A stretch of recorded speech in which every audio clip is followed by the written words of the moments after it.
Ibinahagi ng LTO Region 1 ang tatlong klase ng enforcement ng batas trapiko. Ito ang persuasive, preventive at punitive na striktong ipapatupad sa mga road users sa rehiyon.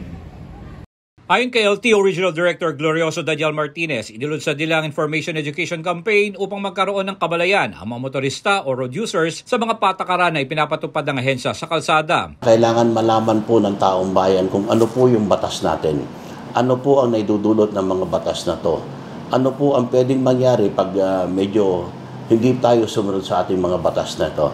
So yun po ang ginagawa po natin ngayon. Ang akbang na ito ng ahensya ay kabilang sa persuasive type na enforcement kung saan hinihikayat ang road users na matuto sa ipinapatupad na patakaran sa kalsada. Kasabay din ang sinasagawa ng LTO Pangasinan ng preventive type of enforcement kung saan nagkakaroon ng mga opisyal ng roadside inspection kabilang sa mga terminal. Pinapapasyalan na po natin lahat po ng mga terminals para masabihan po natin sila na kung may diferensya po yung kanilang sasakyan ay wag na ho silang bumiyahe. Umaasa si Martinez na hindi aabot sa punitive type of enforcement kung saan mahaharap sa malaking bayarin ang mga motorista na mauhuling lumalabag sa batas. Kabilang sa mga punitive type of enforcement ang paghuli ng LTO Pangasinan sa mga kolorum ng mga sasakyan dahil wala anyang proteksyon ang mga pasahero sa ganitong klaseng mga sasakyan. Once na nagkaroon po ito ng road crash, libre po ang buhay nila.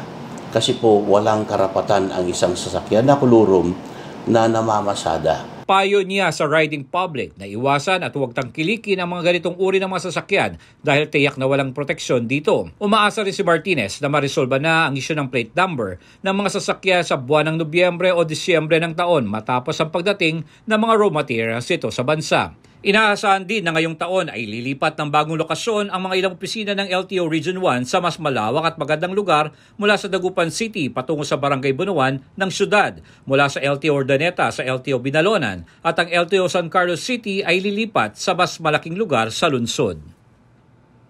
Aminado naman ang LTO Region 1 na hindi nila kayang ipatupad ang batas trapiko na mag-isa, kaya kailangan nilang tulong mula sa PNP at mga LGU sa rehiyon para sa Diyos at Pilipinas kung mahal. J. Miguel Mendoza, SMNI News, North Luzon.